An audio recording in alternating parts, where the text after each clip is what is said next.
started this 12 years ago. So Awesome. Awesome. I love hearing that. yeah. So thank you very much. You're welcome. Take care. Bye. You too. Bye.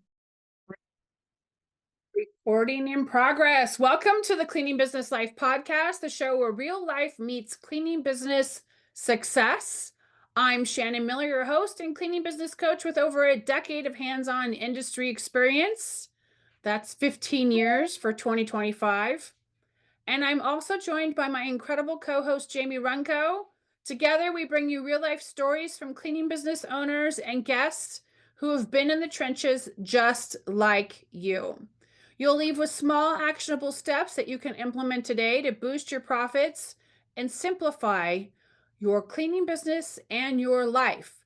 If you're ready to turn your hustle into a thriving, sustainable business, you are in the right place. Let's dive in.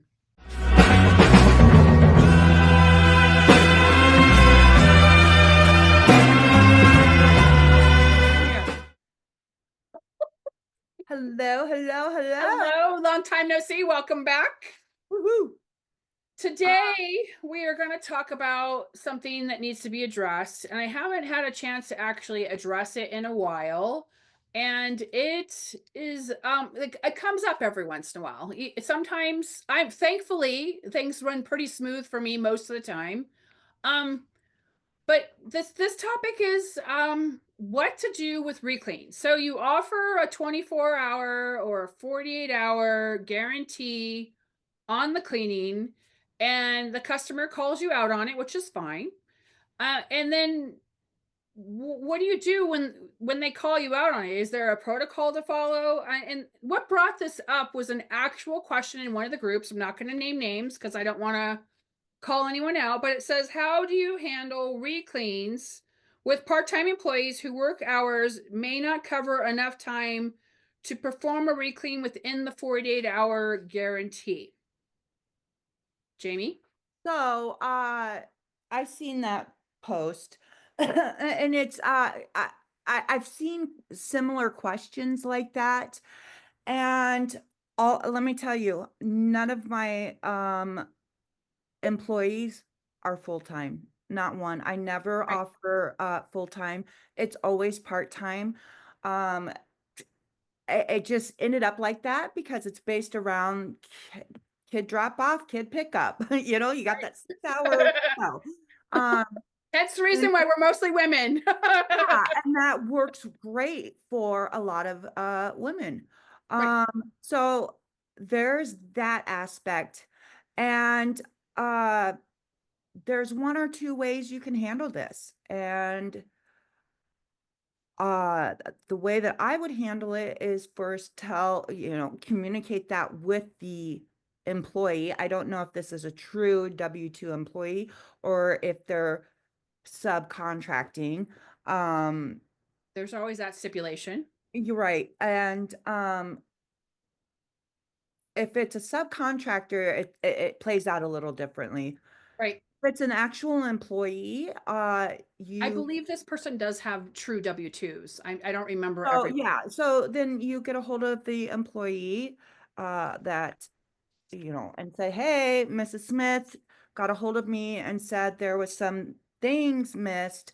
Um, Always communicate that part with your employees, that part of this gig is that there is, a 48-hour window for us. Some are 24 hours, but for us, it's 48 hours. If they see something that has been missed, we come back and re-clean it. Right. So Whether here's the second part of that question. It says, for example, let's say your employee works 2 days a week, Monday and Tuesday, and the client complains about their service on Tuesday afternoon. What do I do now? Right. So communication, again, plays huge. For this to work, this business to work, you have to have communication. You have to have feedback from not just the client, but you have to talk this with your employee. Mhm. There should have been a discussion somewheres along the line of, we have a 48-hour clause that if something is missed, we go back and re-clean. Are you okay with that? You know, basically. So that needs to be communicated back to the employee and say, hey, Mrs. Smith got a hold of us. This, and this was missed. I really want to, make them happy. It's part of our agreement. Can you go back and do the re-clean of the things that are missed? Right. So basically, in a more firm manner, so to speak, you're going to say that Mrs. Smith called and complained, and you missed these 3 items. I need you to go back today. Can you make that happen? It's not like, well, maybe tomorrow, maybe the next day. You need to have it happen. You need to fix it right away. When someone takes the time of not slamming you all over social media and every review site, All you their need numbers. to fix their problem because they have obsessed. It's in their mind. And as women, we hold on to stuff for 14 years. And I just played I just paid for this service and it's crappy. Right. So Or we Rolodex back to that moment of violation automatically. We just trigger back. So you need to go back and you need to fix it right away. So if that particular employee refuses to go back or cannot do it because they went and done kid pickup or whatever, and right. I've gone back with kid pickup. I'm like, okay, sit in the car. And you might not have a kid that can sit in the car. So With there's my phone. regulations around that. Here's my phone. Don't go anywhere. Don't talk to any strangers. Yeah. I'm not Yeah. talking babies. I'm talking little kids. Um, Yes. and they're going to sit in the front room on the floor while you do this, so you can watch them and the customer. And you're going to either the cleaning tech goes back and does it, or they can't do it. And then what do we do next, Jamie? I honestly, I will go. Mhm. This is my Exactly. baby. This is my baby. I'm getting right out there. Oh, Mrs. Smith, I am so sorry. Your cleaning tech is not available. Let me handle this for you right now.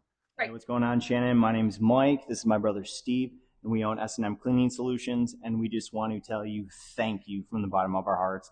The 30-day sprint was amazing, and you really helped out our company a lot. Thank you. That's it. That's Actually been how that getting a pedicure and had that happen. And I'm like, I got to go. And they're like, what? yeah. I gotta fix this. So you, Yeah. as the business owner, and the reason why we're bringing this up, because sometimes, and I speak to hundreds every single week. Sometimes you guys, it's not on your radar. You're like, whatever, I'm not doing it. It's your responsibility. If your cleaning techs do something for damage, or if there's a quality control issue, you as the business owner need to own it. So either you go back yourself, or it could be that it's all the way across town and it's 45 minutes of traffic and you have a cleaning tech who lives in that neighborhood. You can Yep. get them on the phone and say, I need you to do me a favor. I'm going to pay you, blah, blah, blah, blah. Can you go over there and do that? 9 times out of 10, they're going to say, sure. And you're going to make sure you pay that cleaning tech. It's not I'm going to punish the one girl because the other girl didn't do what she was supposed to do. You need to fix the problem with customer service. And we've talked many times about how there is not customer service. I mean, we were just discussing this morning booking Koala and the hacking and how the whole site went down and how they didn't have customer service in place. Hopefully, because I talked about pain this morning in my Facebook post, Yeah. the pain point was big enough that they fix the lack of customer service and the empathy that was required for all the people who didn't have their service. Because they're mad. Yeah, they were mad. They're So mad. there has to be a point in your customer journey where you either as the owner, and if you're able to go down there yourself. When you go down yourself, it subconsciously shows the client you care enough about their business to fix it right away. And you'll also get, I'm sorry, I don't normally do this thing. And I tell them, no, no, no, no, no. I need to know. This is for this relationship to work, you have to communicate this with me. Right. Again, that's another feature on Jobber that I like. There is a feedback card. It goes to nobody. It comes straight to me. I'm Right. the only person that can see it, and it don't go out into social media. It just says, hey, it'll ask you to score your clean. And normally people are just like, oh, we just, and then they'll say, I have a complaint. And by the way, the client is aware of this, that feature is on there. But in order for this to work, you have to have communication for Right. this relationship to work. And whenever you, as the business owner, my gosh, do you know how special you just made that client? You just saved the relationship Right. most likely. And, And or, we or know the cost of acquiring a client. It's a lot of money. right.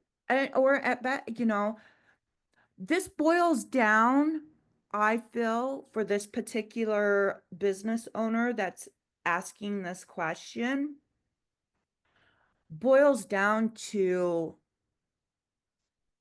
I'm sorry, your management or your training is just subpar, it's Sometimes it's the not. business owner didn't communicate the right thing. I mean, sometimes, you get talking and chatting, and you're like, oh yeah, I totally forgot that extra bedroom that was turned into an office.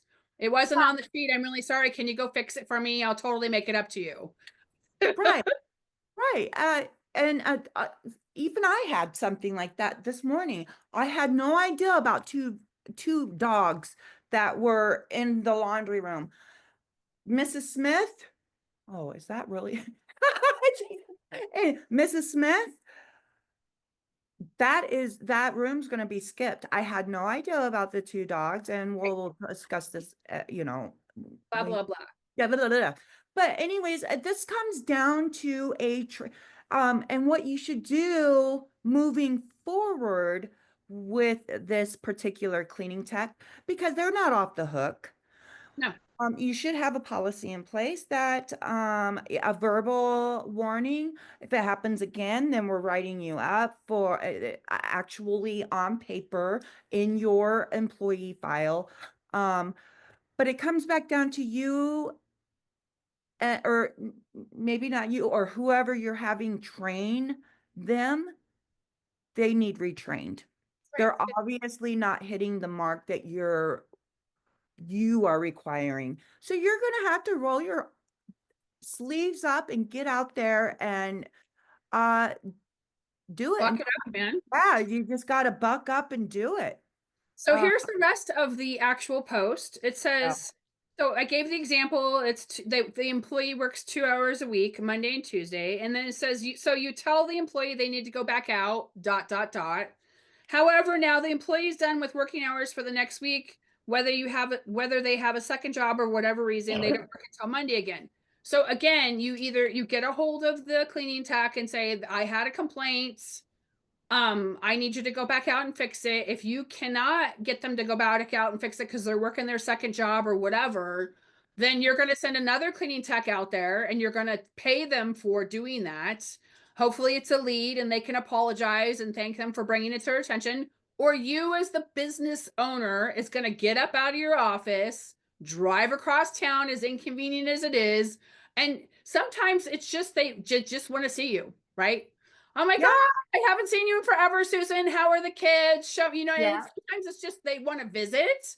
And thank you so much for taking the time. It really does make an impact by doing that. And then it says, do you have some scheduling policy in place requiring an employee to do a reclean even on days that they don't work? So no, you're not going to make an employee. I'm laughing because I can see the mind working, right? She's trying to settle this out in her mind, trying to figure it out. So you're not going to make them go on a day that they're not working. You want to fix it that day. And sometimes it's just getting you on the phone. They don't want you to fix it, but they want to make you aware that something happened. So there's no required sending someone out, right? Right, right. And an actual phone call, not just a text, an actual phone call. We have to have that personable connection. That makes the client trust you more. Right.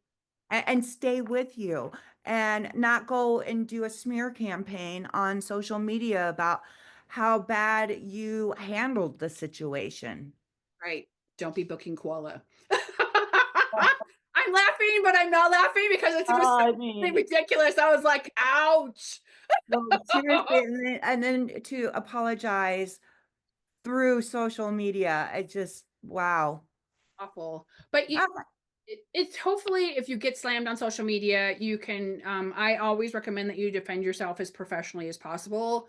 We are at the age of entitlement where everyone thinks that they deserve something for free, no, regardless of the consequence of what that happens. And hence the reason why everyone takes before and after photos, right? Hence the Yep. reason why some cleaning companies are actually using video cam, which I am absolutely against, for a lot of reasons. I don't remember what podcast that was. That was last year sometime. I thought it was so last year. So it's these are the steps that you need to take as a business owner. If your cleaning tech damages something, you as the business owner, whether you have W-2s or 1099s, need to own it. This Yeah. all comes down to, did you vet your 1099? They said they can clean. Why didn't you verify that your cleaning tech did have insurance? It's you, it's on you. When the mistakes happen, you are the business owner. It is your responsibility to ensure smooth running shifts and that the clients are happy.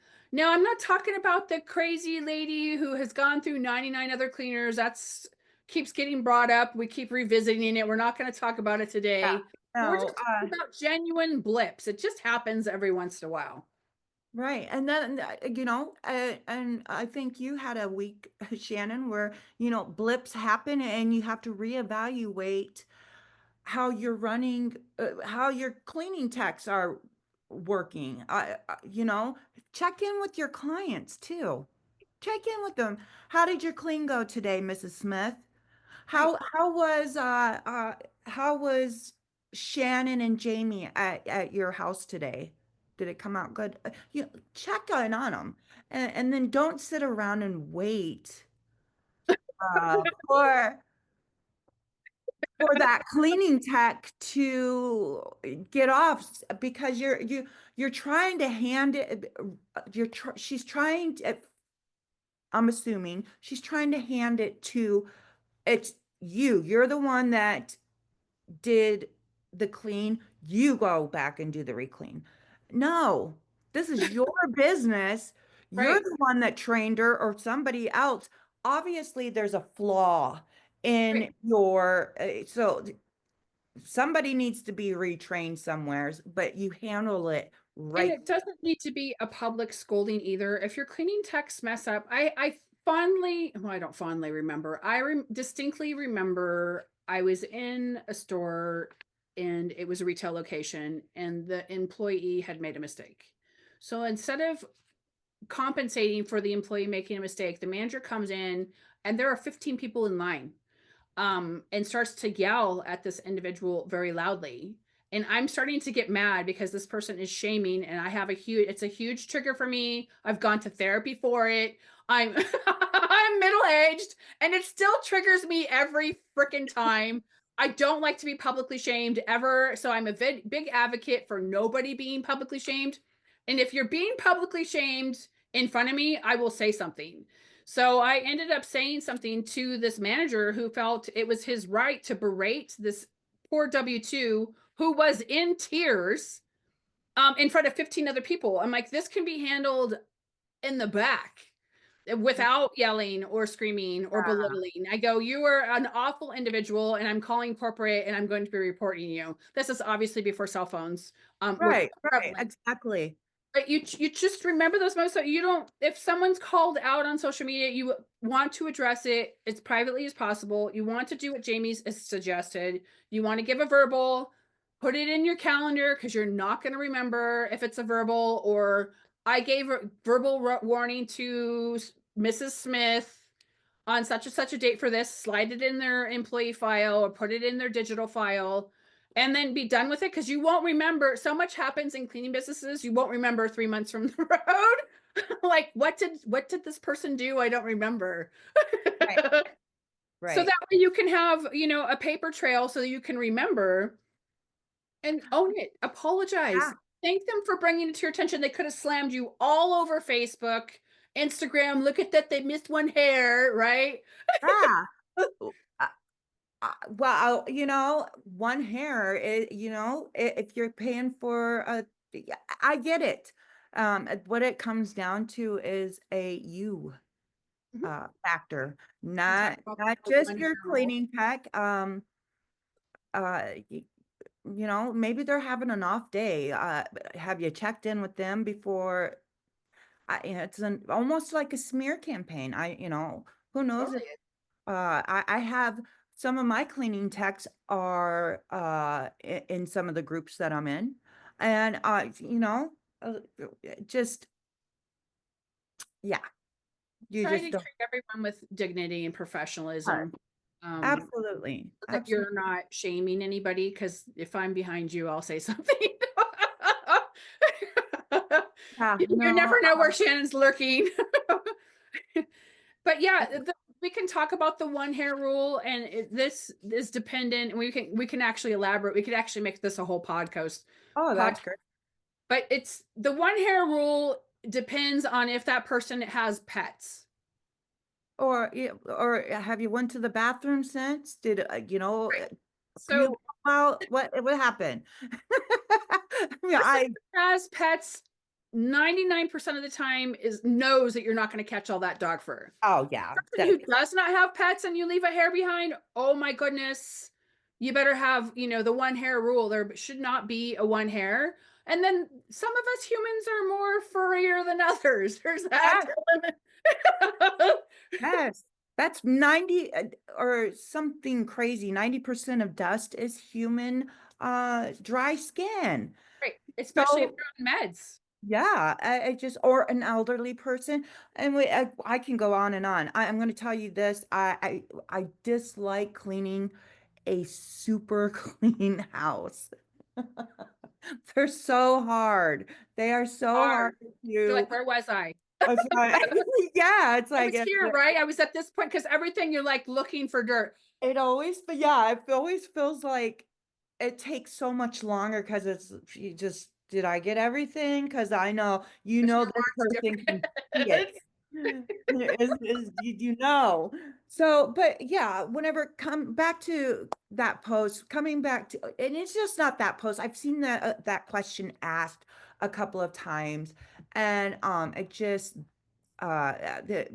they took no responsibility whatsoever that and I haven't read the comments. I didn't go through all of them. I don't even remember if I commented or not, but I know that it does come up. Yeah, and it does come up and take responsibility even if you're asking the question in a private group. Um, just know that that comes down to a training and a management 1000%. yeah. Yeah, and you're going to have to eat the cost on it. That is part of the gig of running a business with W-2s. You will have to eat the cost. They still deserve to get paid. Right. They're still under the training with you. I'm knock on wood, I am fortunate to, if I, most of mine cleaning techs were a very tight knit group, and I've had them over 2 years, all of them. So, Which is nice. which is nice. And we're back onto the campaign of hiring again, which, It ebbs and flows. it does. It ebbs and flows, and uh, eh, I'll be doing the training this time. I'm not going to off put it to somebody else. I felt like I was always horrible at training, and I'm gonna I got this. That goes cuts down a little bit on costs if that's a problem for you. But at the end of the day, you do have to roll up your sleeves. You are the face of this company, and you're the leader. You're the ship, the captain of the ship. People are looking to you as to, hey, what do we do here, uh, captain? Which is sometimes that's a hard pill to swallow whenever you need to take responsibility and say, this is more of a me thing. And I didn't see any of that in that. Right. It was all And said. we all do it. I mean, with my blender this week, I had to sit down and write out all of the steps because it was painful. And I'm like, well, where did I miss a step? So there was just one thing, that new company policy that had to be tweaked. Because I was like obsessing over, not only was I angry and a lot of other emotions, I was like, okay, I need to fix this so it doesn't happen again. And I went down line by line, rewriting in my mind and then writing it out so I knew where I stood. And it was like this one microcosm of space that let someone take advantage of me. And I'm like, never again. Yeah, I picture it. Yeah, It yeah. will never happen again. Never. Mine is with my employees. I realized real quick that sometimes people like to just throw into it's a big communication for jobber on jobber. That's where a lot of communication here. And the night before, hey, I need tomorrow off. I hope you've seen it in jobber. Huh? I have about 500 billion. So now I'm setting up for request time off. I need 2 weeks. It comes down to a me thing. Right. Oh, I have to tweak it. You have to tweak your stuff every now and again. And 15 points to that. that's ebb and flow. So this is what you would do if you have to have a reclean. It's pretty standard in the industry to offer or guarantee work. And this is for normal clients. There are going to be clients who are extreme, and you'll be able, those are the red flag clients that you never want to take on. And once you have one, your radar's up automatically. Right. You'll be able to pin if they've gone through several cleaning techs, that's a huge red flag. But staying on They top. have their own pre-built in laundry list per se of cleaning items to like left hand, right hand, like how many swipes. And those people are not, those people don't make good clients, and they make everybody who takes them on suffer. Don't do it. and then which will make you go insane, and then that's whenever you're like, okay, that's not a me problem, that's a you problem. You'll be able to see them once you get going in your business. And if not, just you can always reach out to Shannon or I, and I'll be happy to walk you through that. Definitely. Well, this concludes our episode on how do you handle recleans. If you guys have any questions, reach out.